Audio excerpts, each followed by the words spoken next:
चलिए, कल हम लोगों ने शब्दालंकार का पहला भेद पढ़ा था, अनुप्रास अलंकार। और अनुप्रास अलंकार के कितने भेद होते हैं?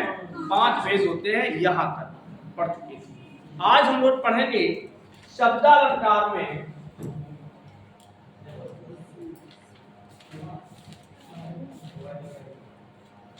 शब्दालंकार, और इसका में पढ़ेंगे आज हम यमक अलंकार। कौन सा पढ़ेंगे? यमक अलंकार। यमक की परिभाषा है जहां एक शब्द एक से अधिक बार है। जहां एक शब्द एक से अधिक बार आता है किंतु अर्थ भिन्न भिन्न होते हैं। अब एक चीज और समझ लेते हैं, जहां शब्द या शब्दांश, परिभाषा लिखते हैं इसकी,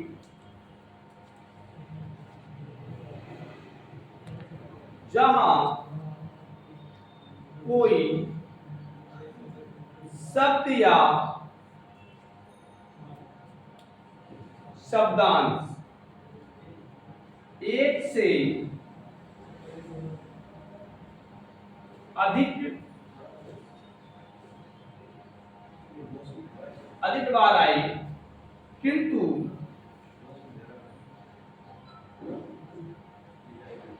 उसके अर्थ भिन्न हो। भिन्न का मतलब कोई शब्द एक से अधिक बार आए किंतु उसके अर्थ अलग अलग निकले तो उसे हम यमक अलंकार कहते हैं। यमक शब्द युग्म से बना है। किससे बना है? युग्म। और युग्म का मतलब होता है जोड़ा। जहां कोई शब्द एक से अधिक बार आए, 2 बार आ जाए, 3 बार आ जाए, 4 बार आ जाए, 5 बार आ जाए, 6 बार आ जाए, लेकिन जितने बार भी आए उसका अर्थ उतने ही बार निकले तो उसे हम यमक अलंकार कहते हैं। परिभाषा फिर सुन लीजिए, जहां एक शब्द या कोई शब्दांश एक से अधिक बार आता है किंतु उसके अर्थ भिन्न भिन्न होते हैं उसे हम यमक अलंकार कहते हैं। जैसे एक उदाहरण देख लेते हैं हम लोग, बसन देहु ब्रजराज मोहे। बसन देहु ब्रज में, मोहे बसन देहु ब्रज, बसन देहु ब्रजराज मोहे बसन देहु ब्रज में। अब देखिए, सबसे पहले तो बसन और बसन, फिर दूसरा आया ब्रजराज और ब्रज। एक शब्द है, एक शब्दांश है, सही है। तो सबसे पहले बसन देहु, हे ब्रज के राजा मुझे बस दीजिए। बसन का मतलब बस, और मोहे बसन देहु ब्रज में, बसन माने रहना, मुझे भी आप रहने दीजिए। तो जहां कोई शब्द एक से अधिक बार आता है और उसका अर्थ भिन्न भिन्न होता है उसे हम यमक अलंकार कहते हैं। अब सबसे बड़ी बात आपसे यह भी पूछा जा सकता है कि यमक अलंकार किसका भेद है? शब्दालंकार का। और अलंकार के कितने भेद होते हैं? 3 भेद होते हैं। अलंकार के 3 भेद होते हैं, शब्दा, अर्था और उपया। फिर आता है शब्दालंकार के कितने भेद हैं? तो 7 भेद हैं। तो बहुत, लेकिन 7 जो परीक्षा उपयोगी है 7 भेद हैं। और उन 7 में हमने कल एक पढ़ा था, कौन सा? अनुप्रास। अनुप्रास के कितने भेद हैं? 5 भेद हैं। और यमक, आज दूसरा अलंकार पढ़ रहे शब्दालंकार का, यमक अलंकार।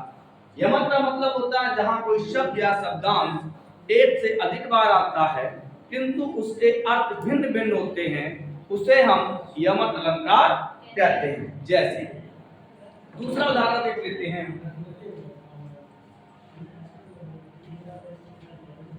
घनश्याम, घनश्याम मुझे जीवन दो, जीवन बरसाकर। घनश्याम मुझे जीवन दो, जीवन बरसा। यहां एक शब्द की पुनरावृत्ति हुई है, कौन सा? जीवन। किसकी पुनरावृत्ति हुई? जीवन की। तो यहां जीवन का मतलब होता है प्राण, यहां पर जल।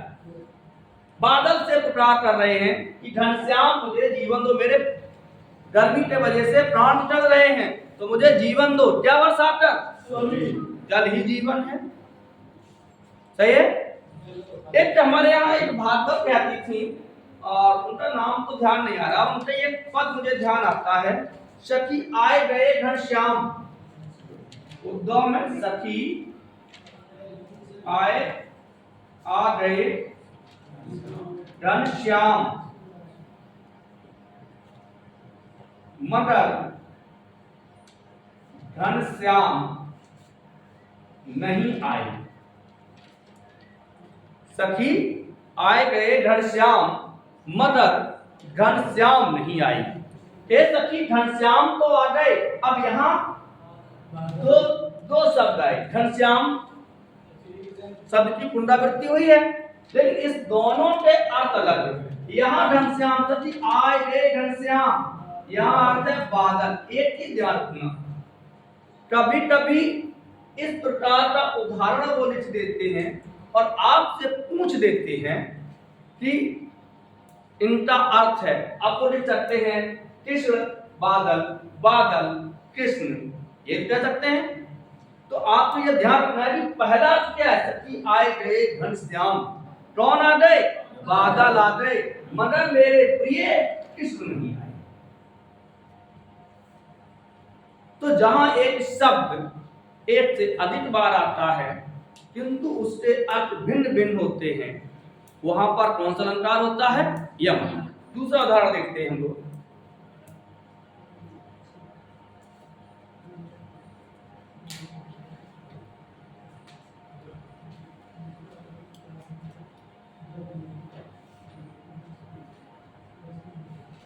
तीन बेर खाती थी सो तीन बेर खाती। अपने यहाँ कन्नौजी में बेर का मतलब क्या होता है? अब की बेर, ब्रज में भी अब की बेर। तो बेर का मतलब क्या होता है? समय। बेर का मतलब समय। हम लोग जब अपने बुजुर्गों में बैठे होते हैं तो कभी कभी देखो दोनों बेरियां मिल रही हैं। अब बेरियां तो नहीं मिले, दोनों बेर का मतलब दोनों समय मिल रही है, सुबह शाम वाला या दोपहर शाम वाला। तो बेर का मतलब समय। जो तीन समय भोजन करती थी सो तीन बेर खाती, वो बेर नामक फल खाती। बेर नामक फल, तो तीन बेर, जो बेर बेर खाती थी, जो बेर बेर खाती थी सो बेर बीन खाती। अब यहाँ जो बार बार भोजन करती थी वो बेर नामक फल को बीनकर चुनकर खा रही है। ये पद सेनापति शायद भूषण का है। ऊंचे ढोर मंदिर के अंदर रहान वारी, ऊंचे ढोर मंदिर के अंदर रहती। जो ऊंची ऊंची महलों में रहती थी, आज वो ऊंची ऊंची टंदराम गुफाओं में रह रही। ऊंचे ढोर मंदिर के अंदर रहान वारी, ऊंचे ढोर मंदिर के अंदर रहती हैं।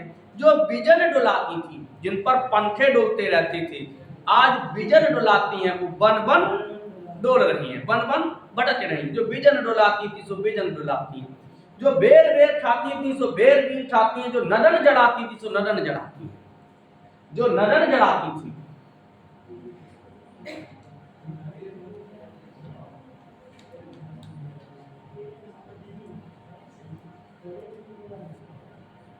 जो नदन जड़ाती थी सो नदन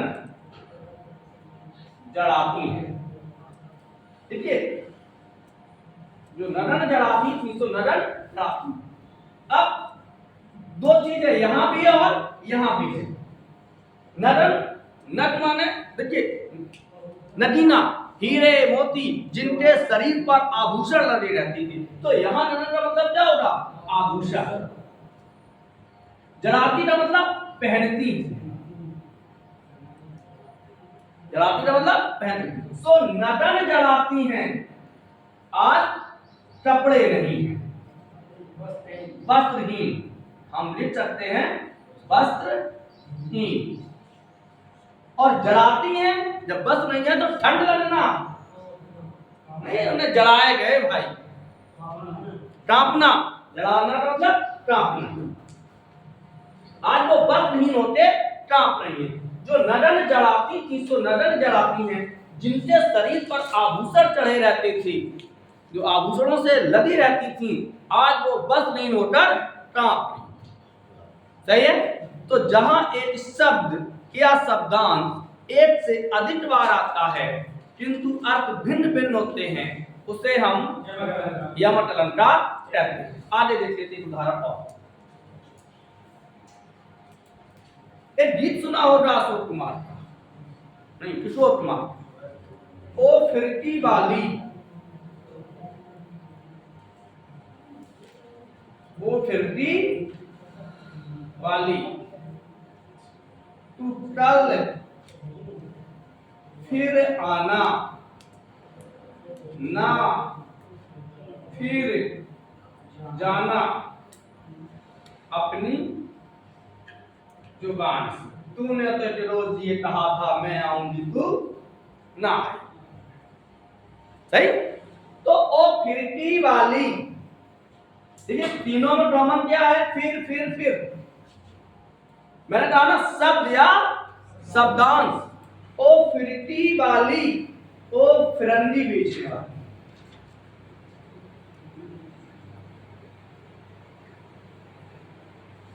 तू कल फिर आना, दोबारा आना, ना फिर जाना, मुटर जाना या वादा तोड़ना। जैसे हम लोग गांव देहात में कहते हैं कि देखो तुम्हें 100 रुपये, उनकी जबान को कोई भरोसा नहीं है, पता नहीं कब फिर जाए, कहते हैं। तो यहां पर क्या है? ओ फिरकी वाली, अरे फिरंगी बेचने वाली, कल दोबारा आना। ऐसा मत जाना कि तू वादा तोड़ दे, ना फिर जाना अपनी जुबान से, तू अपने जुबान से मुटर मत जाना कि कहते तो गए हम आऊंगी और फिर टोपी पहना जाओ। तो इसे क्या कहते हैं? यमक अलंकार। और देख लेते हैं पुराना उदाहरण भी दे लें हम लोग। एक पुराना उदाहरण है, कौन सा?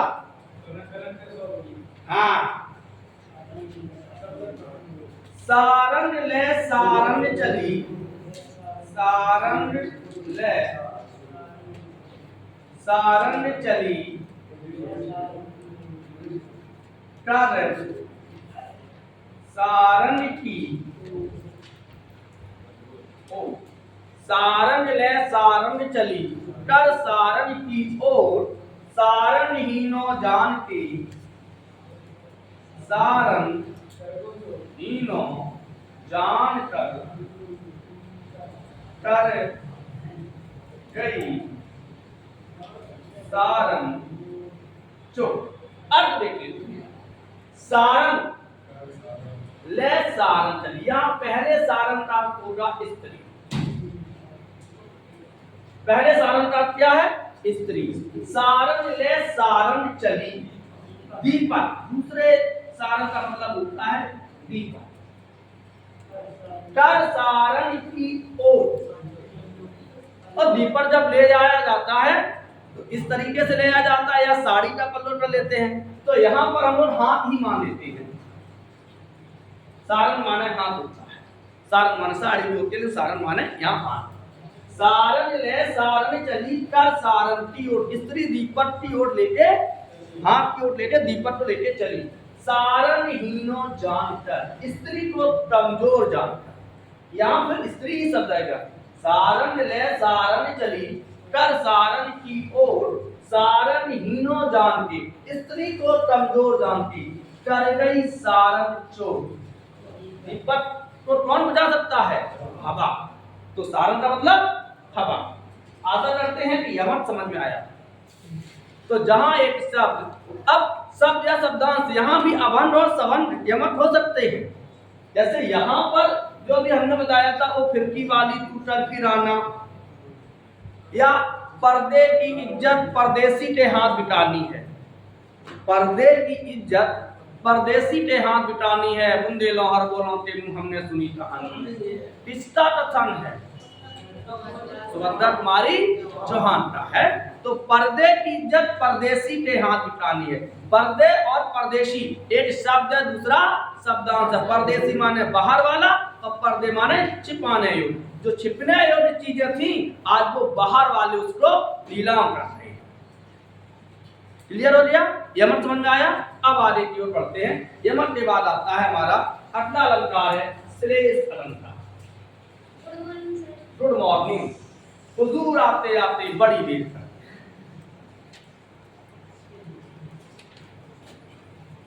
चलिए आगे देखते हैं।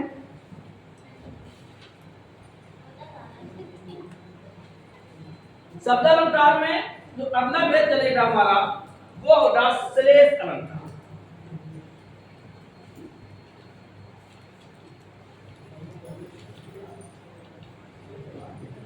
कौन सा अलंकार? श्लेष अलंकार। चलिए अगला अलंकार है हमारा श्लेष अलंकार। श्लेष अलंकार जहां एक शब्द, परिभाषा देख लीजिए इसकी, जहां एक शब्द, ये शब्द अलंकार का तीसरा भेद, हाँ तीसरा मान लीजिए, अपने अनुसार गिनती कर लीजिए, 7 भेद हैं। जहां एक शब्द एक ही बार आई, याद देखिए व्याकरण की दृष्टि से ही बात होगा। क्या होगा? जहां एक शब्द एक ही बार आए, एक बार ना आए, एक ही बार आए, किंतु अर्थ भिन्न भिन्न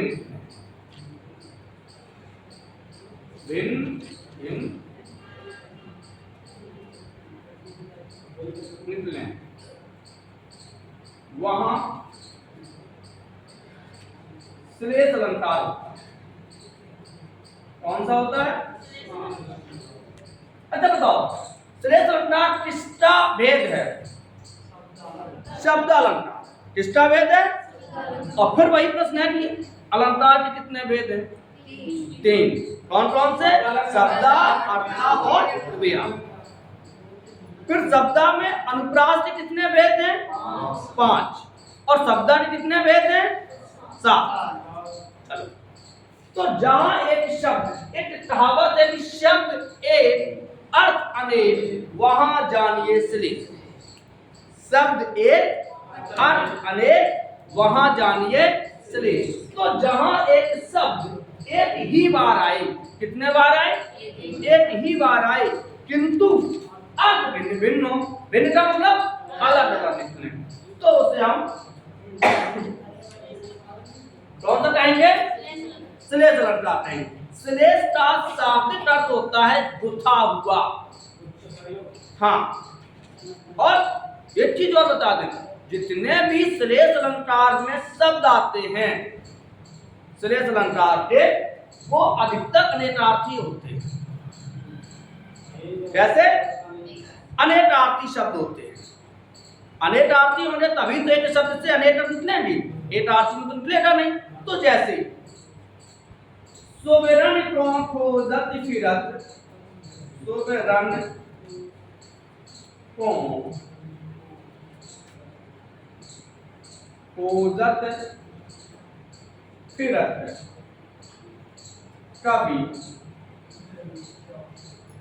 व्यभिचारी चोर, चरण धरत चिंता करत चितवत चारों ओर। शरण धरत चिंता करत चितवत चारों ओर, सुमिरन को खोजत फिरत कवि व्यभिचारी चोर। सुमिरन के यहाँ 3 अर्थ हैं। शब्द कितने बार आया? 1 बार आया। लेकिन अर्थ कितने हैं?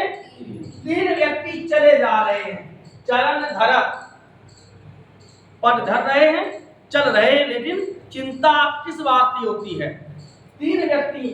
कवि जब चल रहा है तो मन में सोच रहा होगा कि यार सुंदर वर्ण, कुछ अक्षर मिल जाए तो हम अपनी कविता को कहें। तो कवि के अर्थ में सुवर्ण का अर्थ होता है सोना, सॉरी सुंदर वर्ण, सुंदर वर्ण या अक्षर। कवि के अर्थ में क्या होगा? सुंदर वर्ण या अक्षर। व्यभिचारी, गांव देहात में जाए क्या कहावत है? हाँ बिल्कुल सही, लेकिन कितने तो एक अच्छा एक बढ़िया सा नाम दे लबरा। हाँ लबा तुमने खाया, तो वो भी चल रहा है, लेकिन वो क्या है? सुंदर वर्ण का मतलब उसके लिए है सुंदर स्त्री। दामी के लिए क्या है? सुंदर स्त्री। चरण धरत चिंता करते चितवत चारों ओर सुवर्ण को खोजत फिरत। कवि, कवि क्या खोज रहा है? सुंदर वर्ण। चोर क्या खोज रहा है? सुंदर, सॉरी व्यभिचारी क्या खोज रहा है? सुंदर स्त्री। और सुवर्ण चोर।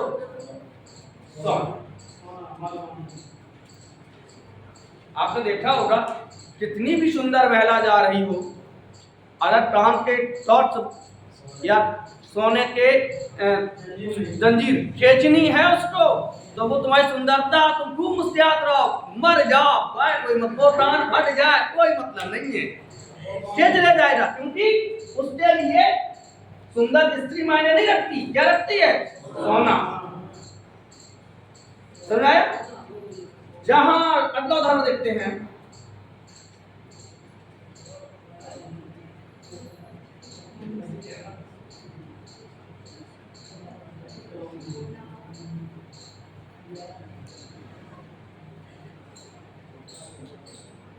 हे घनश्याम,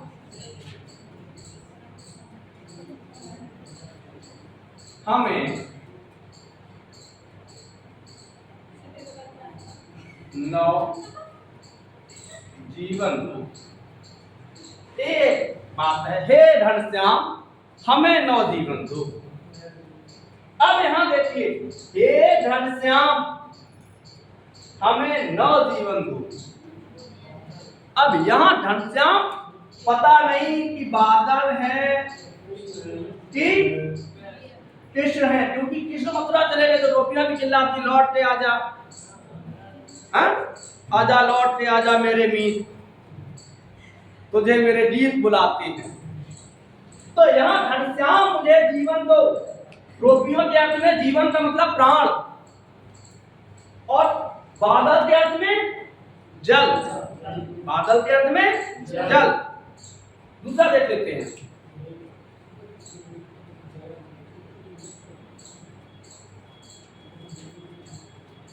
अगला देखते हैं, जहां गांठ कहां रस नहीं, यह है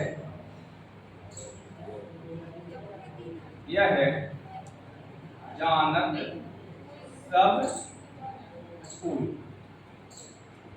जहां गांठ तहां रस नहीं, यह जानत सब कोई। क्या कारण?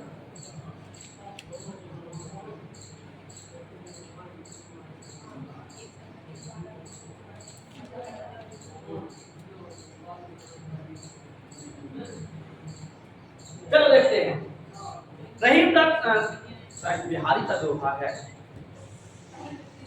जहां गांठ तहां रस नहीं।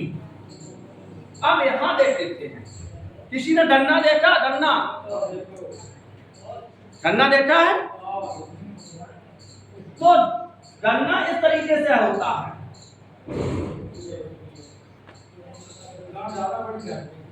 कोई बात नहीं, तुम्हें दिखाई दे रहा है।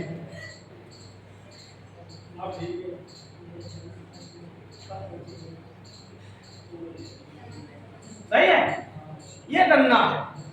आप यहां पे रस होता है यानी जली अंश, जली अंश, डांट में जली अंश नहीं होता है।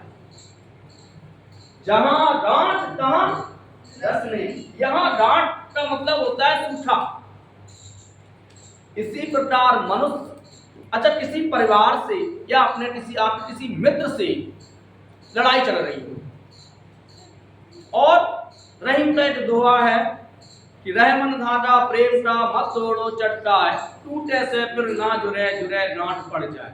अच्छा बहुत सरल उदाहरण देते थे। आप किसी शादी विवाह में गए, वहां आपका अपमान हो गया है, आप नाराज हो गए, फिर आपको मनाया गया बहुत अच्छी तरीके से, तो क्या आप उसी उल्लास से काम करेंगे जिस उल्लास से पहले गए थे? हैं? तो यहां डांट का मतलब क्या है? नाराजगी। जहां हृदय में नाराजगी होती है वहां रस का मतलब आनंद नहीं होता। यही गन्ने में है कि जहां डांट होती है वहां जली अंश यानी मीठापन नहीं होता है। तो डांट शब्द दो बार आया, एक बार आया, और अर्थ क्या है? एक तो नाराजगी, दूसरा जली मिठास। सही है, आगे बढ़ते हैं। अब इसके दो भेद होते हैं। श्लेष अलंकार के कितने भेद होते हैं? दो भेद होते हैं। अभंग श्लेष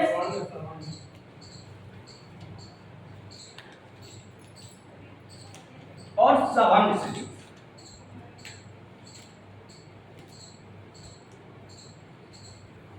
अभंग श्लेष और सभंग श्लेष। अभंग अ माने नहीं, भंग माने टूटना, जहां शब्दों को बिना तोड़े अर्थ निकाल लें। जहां शब्दों को बिना तोड़े अर्थ निकाल लेते हैं वहां उसे हम अभंग श्लेष कहते हैं। कौन सा कहते हैं? अभंग श्लेष कहते हैं। जैसे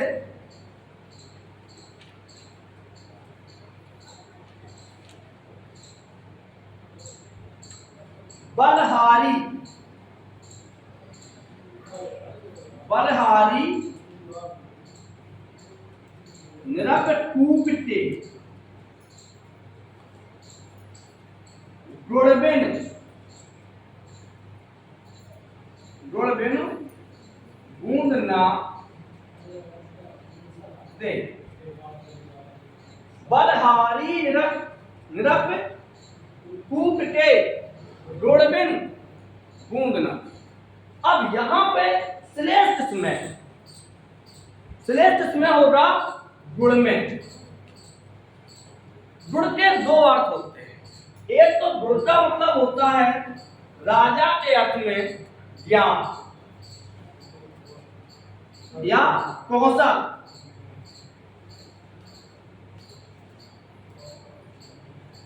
और दूसरा कूप के अर्थ में होगा रस्सी। हाँ, गुड़ माने रस्सी।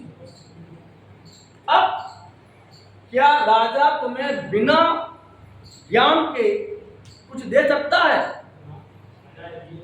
आप खुद दरबार में बने रहो, लेकिन यदि आप में चातुरता नहीं है, कोई गुण नहीं है, कोई कौशल नहीं है, तो वो आपको इनाम, राजा किस पर इनाम देता है? भाई बिहारी में क्या था? चातुरता थी, एक दोहे पे एक 100 सरपी या 1 सरपी मिलती थी, सोने की 1 सरपी मिलती थी एक दोहे पे। तो उनमें क्या था? ज्ञान था। खूब कुआ के सहारे ठाड़े रहो। ये उस समय की है बात जब नल नहीं थे, तो खूब कुआ के सहारे ठाड़े रहो। बाल्टी हो तुम्हारे पास और रस्सी ना हो तो पानी नहीं मिले है। तो बलहारी गुड़ निरप टूप के, गुड़बिन बिना गुड़ के ना तो राजा कुछ देगा और ना बिना रस्सी के कुआ आपको एक बूंद जल दे सकता है। तो इसे हम क्या कहेंगे? अभंग श्लेष। शब्दों को बिना तोड़े अर्थ निकाल। जहां शब्दों को बिना तोड़े, जैसे रहमन पानी राखिए बिन पानी सब सून, पानी गए न उबरे मोती मानस चून। बिना पानी के तीन चीजें सुशोभित नहीं होती हैं। मोती चमक, अगर पानी में रहेगा तो चमक होगा, और मानुष सम्मान या इज्जत। तो कहते हैं उसके आंखों का पानी मर गया, और जब लड़ाई हो तो झट पानी वाले हो हमारे द्वारा ना आई हो, कहते हैं आ जाओ सामने। और चूना, आटा नहीं चूना होता। आप चूना को लाइए और रख दीजिए, पानी मत डालिए तो सुबह कड़ा ही बन जाता, खत्म हो जाता है। तो जहां शब्दों को बिना तोड़े अर्थ निकाला जाता है उसे हम अवंत श्लेष कहते हैं। अवंत शब्द में कौन सा समास होगा? नियंत्रक। आगे बढ़, दूसरा आता है सभंग श्लेष। स माने होता है सहज, भंग माने तोड़ना या टूटना, जहां शब्दों को तोड़ते अर्थ निकाला जाए। जहां शब्दों को तोड़कर अर्थ निकाला जाए। अवर्ण क्या है? जहां शब्दों को बिना तोड़े अर्थ निकल जाए। और समंड में क्या है? जहां शब्दों को तोड़कर अर्थ निकाला जाए तो उसे हम सवर्ण श्लेष कहते हैं। जैसे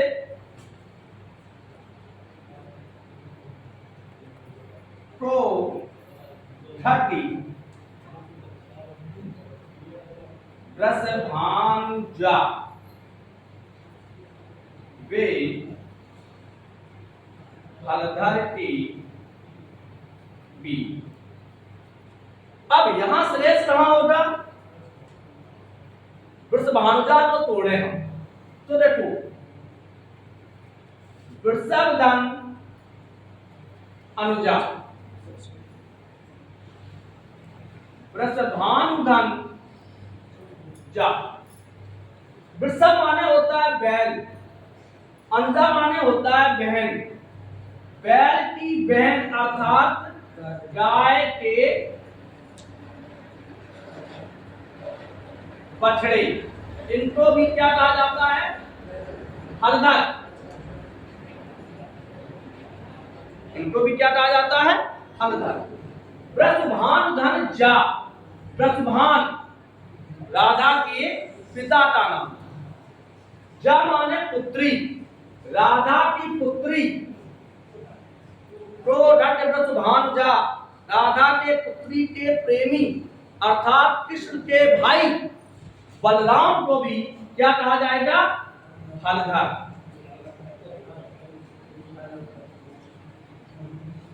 दाऊद जी कहते लिखते हैं, दाऊद जी को क्या कहा जाता था? हलधर।